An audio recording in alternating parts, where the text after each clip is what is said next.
Hey guys, Kim here, and you are tuned back into Kim E, the Diabetes MP, my YouTube channel.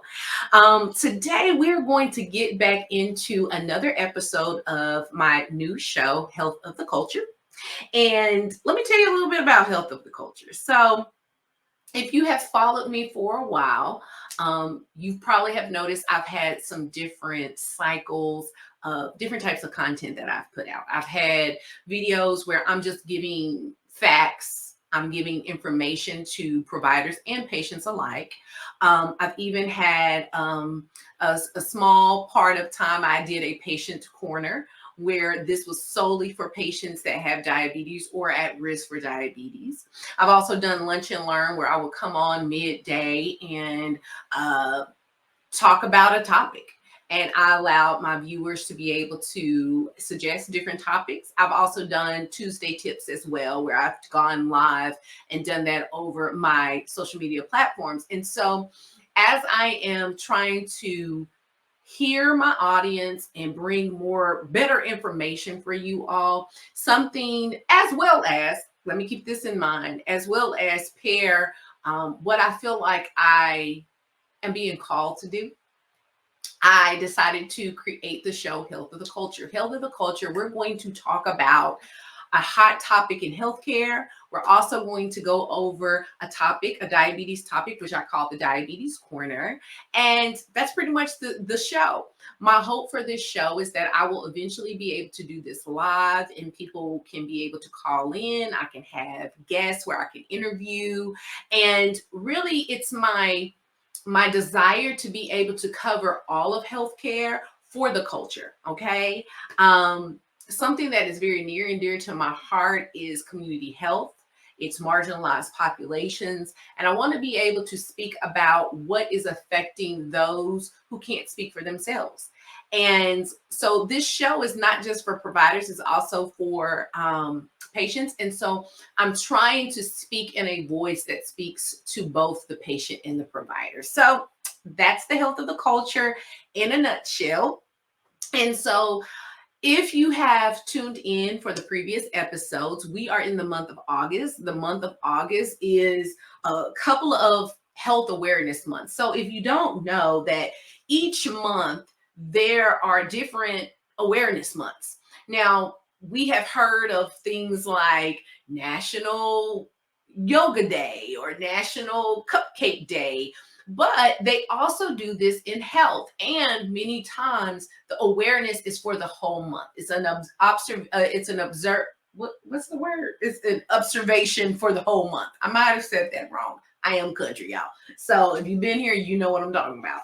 So going back to episode 1, we talked about going back to school and tips for those who are going back to school and have diabetes. We also talked about heat exhaustion because it is very hot. I am currently in Texas. It is extremely hot. So I talked about that, shared some resources over that. That was episode 1. Episode 2, we started talking about eye health because this is eye exam month, as well as Child Eye and Safety Month. And so with kids going back to school, I wanted to talk about that. And I kept it very general. But today, I really want to get a little bit more into the culture. Okay. And so today, we're going to keep it with talking about the eyes. Okay. At least the second topic is the Diabetes Corner is going to be talking about the eyes. But what we're going to talk about today in our hot topic is something that, let's see, when did this happen? This happened in early July. So like I've done in the previous episodes, I have shared the articles that I have been reading and also encouraging you because I'm sharing one or two, but I've probably read a couple. I've been reading what the commentary has been over this particular subject, not just this subject, but even in the episodes previously. But I'm going to share what I'm referencing in the description box. So if you want to read it for yourself, because I'm not going to read it word for word, but if you want to read it for yourself, if you want to do some extra reading, it's here for you. But I encourage you to read more about it. Just don't rely on what I'm saying. What I'm going to do is tell you what I wrote or what I read, and I'm going to give you my opinion on it. Like, this is not a academia research type of vibe. It's just, as a healthcare professional, as a family nurse practitioner, diabetes educator who's been a practicing healthcare professional for almost 15 years, I'm just gonna give you what I think. When I read this, what do I think? And again, you may not like my opinion, but it's just my opinion. We all got them, okay? And so, anyways, so what I'm going to do is first share my screen. I'm gonna first share my screen, okay? And I'm going to keep it small, and then I'll blow it up when we actually get into the article, because I want to let you all know we're going to talk about this. Is the hot topic. It's a little late, but okay. All right. It's still relevant. All right. So many of you all know that the Supreme Court did away with affirmative action, specifically in programs like Harvard. Again, I may be misquoting some stuff, but they voted down affirmative action being used for college admissions, race being used for college admissions, basically. And where this really impacts a lot of people is in some of the Ivy League schools, like I said, Harvard. And so I think at first glance, people feel like affirmative action. I remember, okay, being in high school and being in college, and I actually had some students, classmates, that were very vocal about their disdain for affirmative action. And so when I see this, I remember, I started to remember some of the conversations and some of the comments that I heard back in the early 2000s, because I graduated from high school in 2003, went into college that same year. And I remember the next couple of years when it came to getting into certain schools, being that we apply to get into nursing school. I remember when I was doing my prerequisites, having some of my classmates talk about how they felt that affirmative action was unfair. And we'll get into this a little later, but yeah. So when I saw this decision being overturned and thinking about how it relates to healthcare, I wanted to talk about it. Okay. So let me go ahead and change the view of, oh, didn't want to do that. Let's do that. Yeah. So the article I'm sharing is from healthaffairs.org, and eliminating racism in healthcare before and after the Supreme Court's affirmative action decision. So I'll tell you right now, and I do have some notes on my cell phone, but just some things that I was looking at in this article, as well as other articles that I was looking at as well. But so the Supreme Court ruled 6-3 to overturn race-based college admissions. Okay, so great article. If you don't know what's going on, if you've been up under a rock, I would suggest for you to do your own reading research on it, because I'm not going to get into the nooks and crannies of it again. But this particular article, and why it really piqued my interest, was because it talked about how this decision will affect healthcare. So there will be another article that I will reference. I am not going to share it. Because when I read it, it was very disheartening, and it was very divisive. It was inflammatory, and it was unhelpful. But I'm going to reference it. I'm going to talk about why I feel like it was unhelpful for the conversation and the progression forward.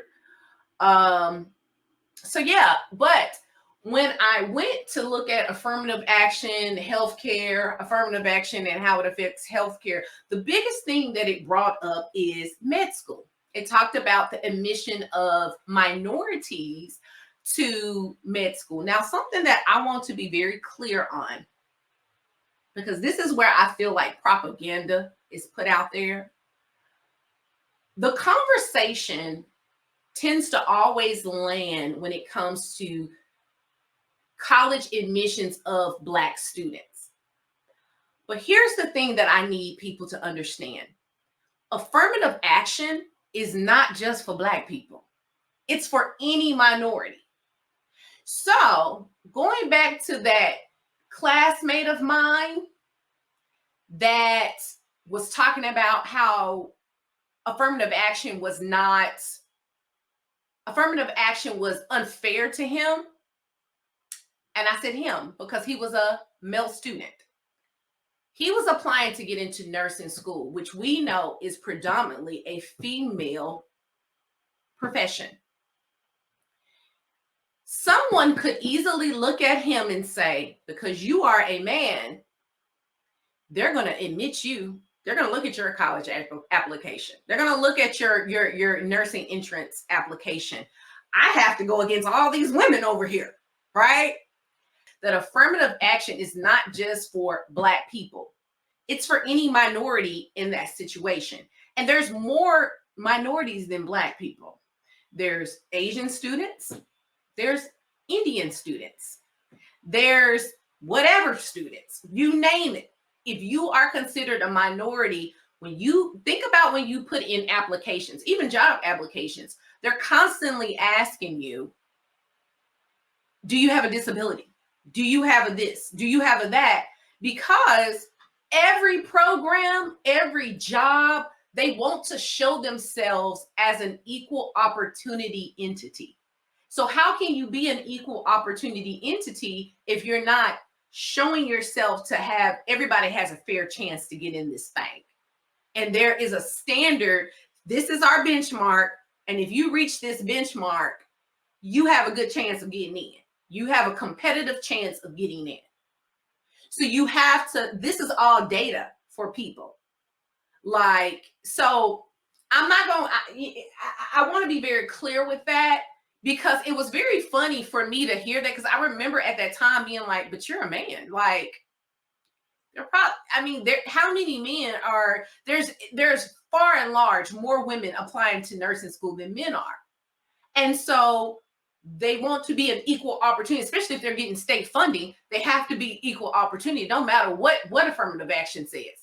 You know what I'm saying? You have to make sure, because there's other laws that have been passed. You have to not discriminate in any way. So that means you can't discriminate from men getting in. There are times where men are the minority. There are times where people of Asian descent are the minority. There are times where people who are of Indian descent, people who are of African descent, you name it. Keep going. We could keep throwing out who's the minority. You can't discriminate against anyone, right? And the way that you are able to say that is you gather information and you have data. Now, I'm not saying that men should not be, they should not be nurses. Actually, I feel like there should be more male nurses, because there are men who want to be around men that are taking care of some of the situations. Just like as women, we have situations where we would be more comfortable with the woman. That's the same thing for men. So I feel like everyone should be represented. That's how I feel. I feel like everyone should be represented. But that we know that that's not the case in our society, that even with the best intentions, everyone among us is not going to have the best intention to make sure that everyone is represented. And so that was what was so funny to me when I was reading through this, and as I was looking through articles, I was really scouring articles, and I was thinking to myself, like, it's talking about is two things. It's only talking about like how this affects like med school students. And I was like, the conversation is not even including how this is going to affect patients. Not really. Not in my, like, y'all not even really thinking about that. Like what would be in the best interest of the patient. Nobody's really talking about that. And then also people are not talking about how Black people ain't the only minority out here. So with this decision happening, it's not just going to affect Black people, y'all. It's just not. And I don't think people understand that. There are colleges out there that are called historically Black colleges and universities. I'm originally from Tennessee. One of the HBCUs in Tennessee is Tennessee State University, TSU. It's in Nashville, and it is an HBCU, a historically Black college and university. And I have many friends that I went to high school with, people, co-workers that went to TSU undergrad, predominantly a Black school, because its founding was for Black people. Why it was founded for Black people? Because there was a point in time in our country that Black people were not allowed to go to other colleges. So we had to create our own colleges. That is why HBCUs exist. Okay? So let's be really clear on that, because I've heard people say, well, you're discriminating at your HBCUs. Well, the whole essence, the whole reason why they were created is because we were not able to go to predominantly white institutions. Okay. It was against the law. We weren't, even when it wasn't against the law, we were not admitted. Okay. And those who were admitted had to deal with a lot of amount of prejudice, racism, and discrimination. Read your history books, guys. That's all I got to say. That's number one. Okay. So even at HBCUs, affirmative action is still in place, but actually it goes towards the minority. So there were a high number of white students, particularly, who were admitted into the graduate school. And how was that? Because of affirmative action. So with the overturn of affirmative action, it goes both ways.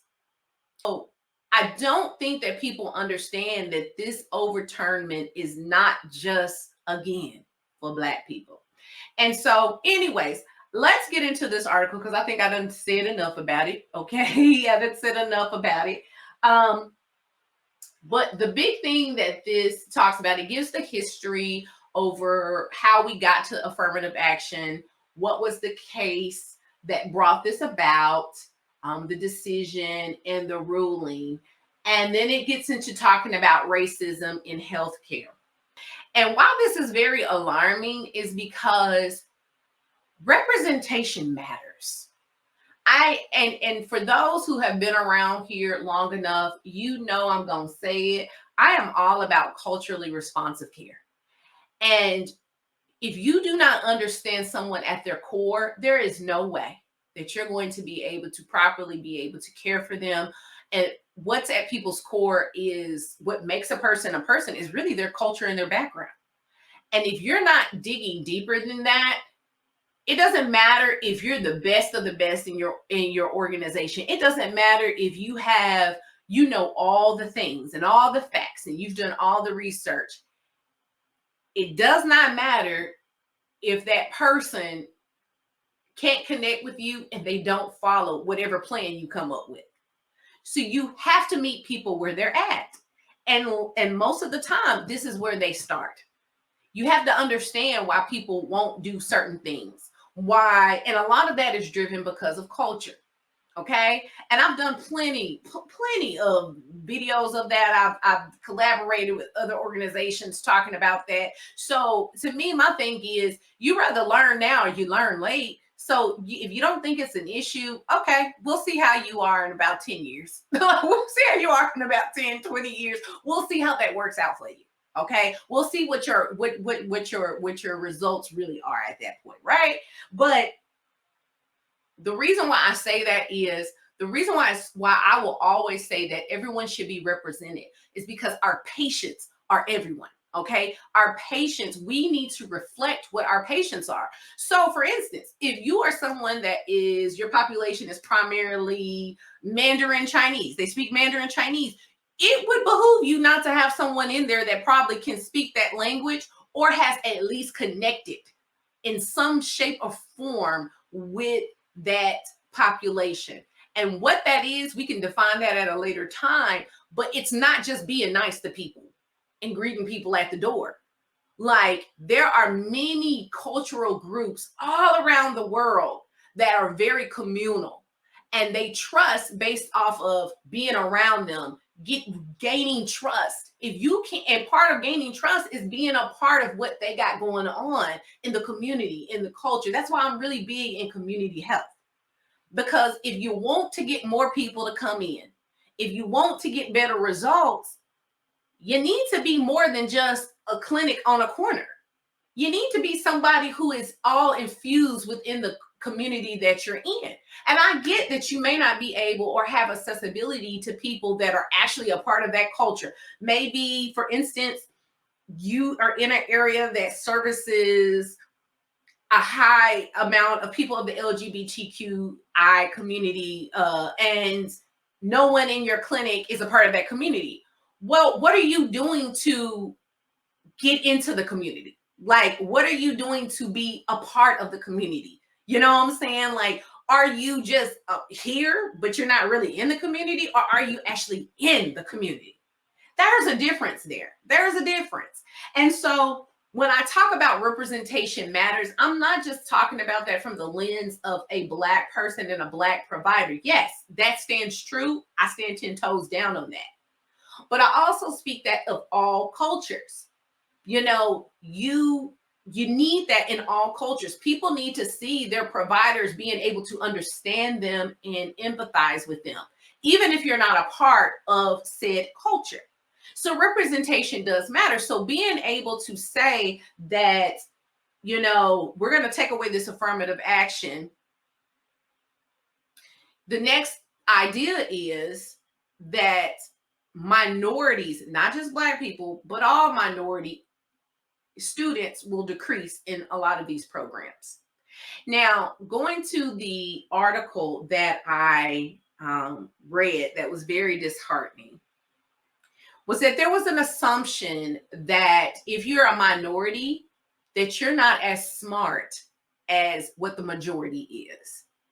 And I found that to be very like, so y'all just assuming that like everybody that came in on quote unquote affirmative action can barely make the grade. Like, have we not all been in school? Have we not all sat beside all types of people who have all types of learning levels?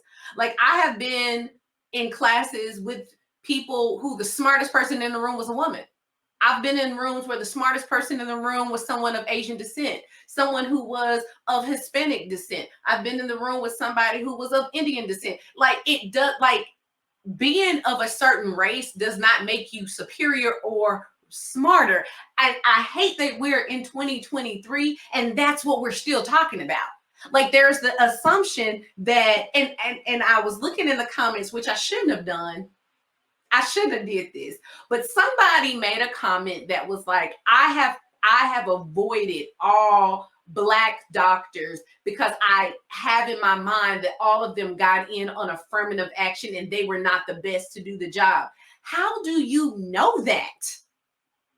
And how do you know that the doctor that you did choose barely made it? You don't even know if he barely made it out.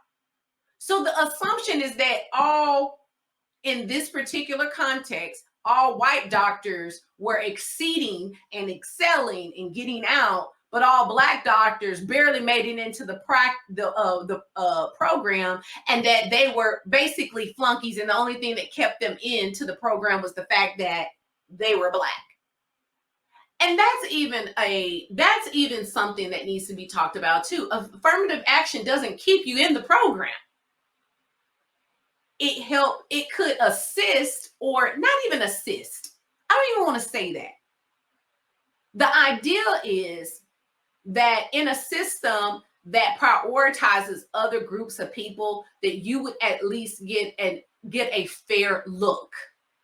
Because there's still a lot of people that affirmative action did not help. So just because you applied doesn't mean that you were going to get in. It just means that you were going to get a fair look. Now, I myself have seen applications where I didn't have to tell people what my race was. And I've always had a name that you wouldn't have been able to tell what race I was. You wouldn't have been able to tell. And there have been some times in my life where I did not check what my race was. I choose not to answer. But there have been times where I have definitely checked my race as well. And there has been no difference. Why? Because I still was a straight A student. I still was a straight A student. I still was a straight A student. It don't matter if you give me a fair look at not, I still have a higher GPA than everybody up in here. I graduated number 8 out of a class of 330 some kids in my high school. Straight A's, right? The top 10, we all were straight A students, right? So so it didn't matter. You wasn't giving me no extra help. I'm a straight A student. And so it don't matter. I'm making the grades. And so anyways, so let me give y'all some facts. Let me just give y'all some facts. So it says here that less than 5% of practicing physicians identified as Black, while African Americans made up about 13.4% of the total population. Okay, so we have 13.4% of our population are considered African American, but our practicing physicians are less than 5%. So, like, really, what are we really yelling and arguing about? It ain't like there's a lot of Black doctors out there. And again, why are we so fixated on just Black doctors? And I do not believe that people understand this. I think that people think that affirmative action is just for Black people. No, it's for it's for anyone who's considered a minority. It says here race-based college admissions. So again, like I used earlier, if there was a person who was white who was going to an HBCU, they could use affirmative action to get in. And so it's the same way. It goes both ways. So with it being overturned, it's going to affect more people than what they believe is going to affect. That's another thing. Now, something that I also want, and this article talks about this as well. So again, I want you to definitely read through it and at least have an open mind to read through it. I'm going to go back to the top because I'm going to link it so you can read it for yourself. But something I wanted to pull out was research has shown us that Black physicians are more likely to accurately assess Black patients' pain tolerance and treat them accordingly, including, for example, prescribing them appropriate amounts of pain medicine. And again, I don't want to get so held up on this. It's a Black thing, but this goes for any type of culture, any type of race. This goes for gender. You know, I know for myself, when I had my children, I didn't, and I'm not ashamed to say this, I wanted a female OBGYN, preferably somebody who has had kids herself, honestly. Because the last thing I wanted to do was have to convince someone that something was happening to me and they couldn't understand it. Now, my OBGYN, though she does not have children of her own, she is a woman.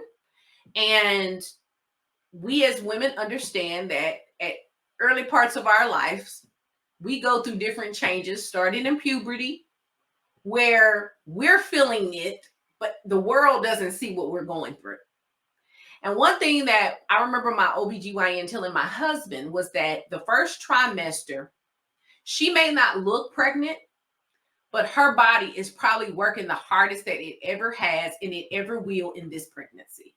Like the first trimester is probably the most hardest trimester for most women because your body is doing a lot of knitting together a whole human being. But yet, you don't have the baby bump yet. Yet, most women, some women don't start showing until second trimester.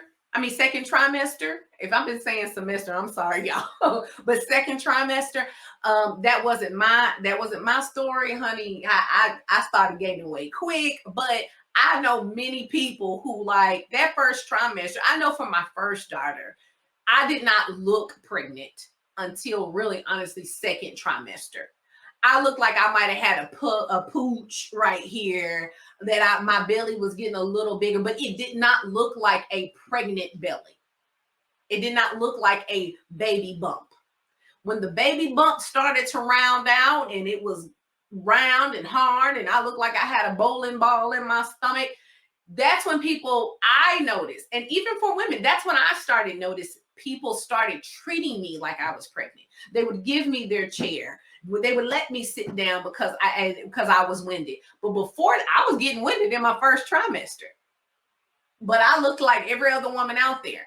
And not to say that a male OBGYN would do that, but I didn't even want to go through the trouble. Honestly, I didn't even want to go through the trouble. Like, this is my first kid. I don't even want to have to deal with a lot of that, right? And so, anyways, I say all this. I guess the takeaways that I'm trying to have here is this: affirmative action does not affect just the healthcare providers in our entrance into medical programs, healthcare programs. It affects our patients because representation matters. And secondly, affirmative action does not just affect Black people. So let's move this conversation away from it being hinged. And again, this is why I'm not a conspiracy theorist, but I do realize that our news puts out propaganda to rile up people. Like, affirmative action affects more than just Black people.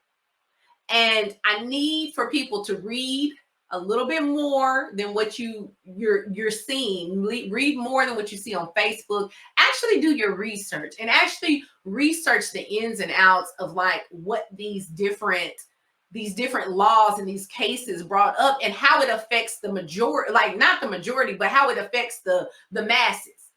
Because yes, it might have started and might have been rooted in the fact that this might have been a case for a Black student or so, but they're making this law for anyone. It says race-based college entrance.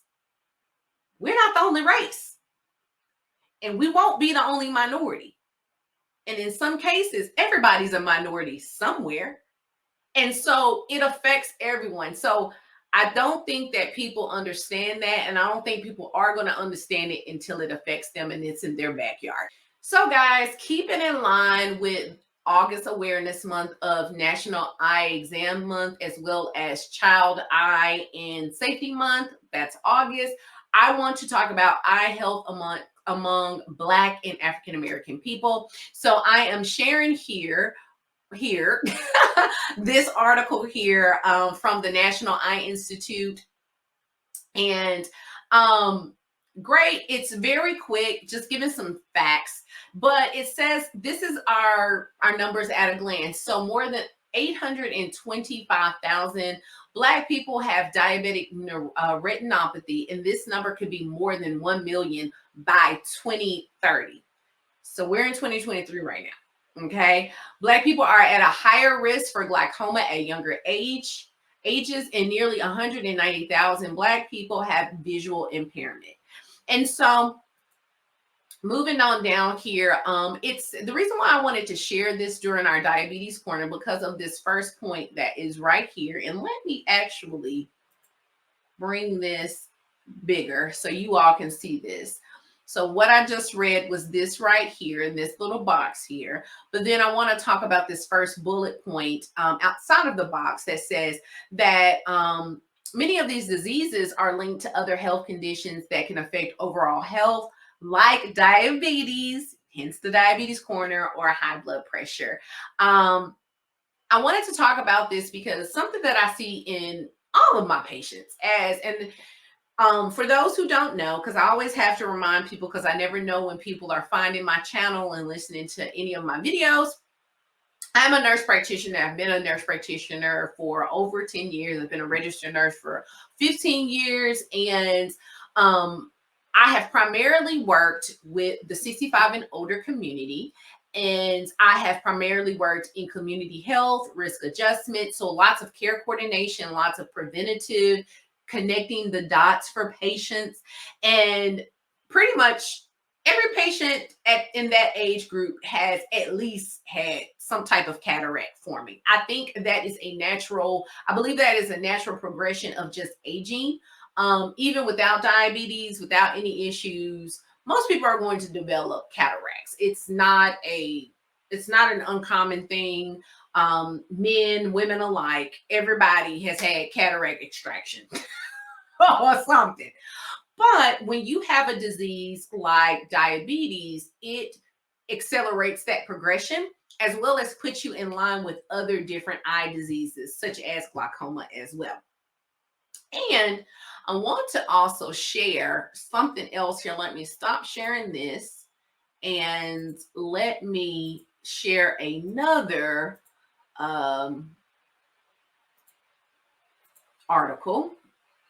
So this article, can diabetes affect your eyes? Clearly it says that it can, and that blood sugar can lead to blurry vision, cataracts, glaucoma, and retinopathy. And let's go down. I want to go down a little bit and talk about the different types of eye diseases. So you have your retinopathy, which is like the damage to the small blood vessels in your retina. And you have that. But then you also have like background retinopathy, which the blood vessels are damaged, but you still can see okay. This also tells us that like the diabetes is, with having diabetes, you're more likely to develop glaucoma, which is your pressure that builds up inside of your eye. And when that fluid can't drain from your eye. So when it comes to cataracts, people who have diabetes tend to have cataracts develop earlier in their life, and it can get worse faster. So there's an acceleration of eye disease, right? So something that is naturally happening and occurring, something that is a very common thing that you will see in a patient of a particular age, like cataracts. I'm not going to say that it's normal. I'm going to say that it's common. Like there are patients that I have that they take nothing, but they have had their cataracts removed. You know what I'm saying? And it's kind of like a progression of aging. But then when you have other diseases, they will accelerate that progression and make it even more severe than the person who doesn't have diabetes. So back to this article, the NIH article, it talks about that Black people have some of the highest rates of vision loss and blindness caused by eye disease. And when you compound that with diabetes, it's even higher, okay? So you can only imagine with a chronic disease like high blood pressure, like diabetes, it makes that even more accelerated. It increases that number. And we know that people that are considered a part of the African diaspora, Black people, African American people, African people, they have a higher incidence of having diabetes, high blood pressure. So therefore, eye health is very important.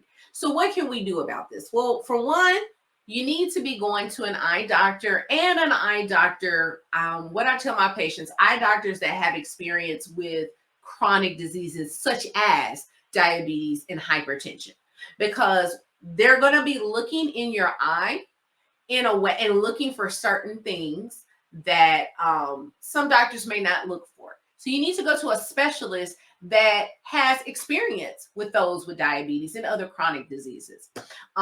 Something else, you need to also make sure that you're going regularly. What is your cadence, your appointment cadence? That will be up to the eye doctor, and what they see and what's going on with your particular health in your case. I have seen patients go monthly. I have seen patients go every 3 months, every 4 months. I've seen patients go every 6 months, and then I've seen patients go once a year. It really depends on what's going on and how, the preference, the clinical preference of that doctor. Another big thing that you can do, another big thing that is in your power to do, is to make sure that you're keeping not only your diabetes, but also your blood pressure within target, okay? That is going to help slow down any progression or any start of anything else, right? So when it comes to complications, diabetic complications, when we're thinking about macro and microvascular complications, one of the initiatives when it comes to diabetes management is to stop or slow the progression of complications. One of those complications being retinopathy.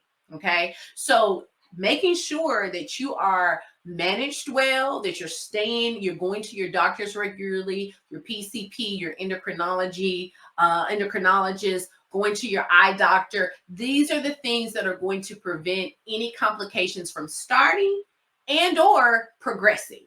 Okay, so those are the two things. We may not be able to reverse, but we are able to stop or slow the progression. Okay, that is the goal there. Okay, guys, that's all I have for you today. I will say that today has been a different type of video. I think that in the past, I have created a lot of content that has been very general, that can be applied to everyone. I have talked about things in a very general sense.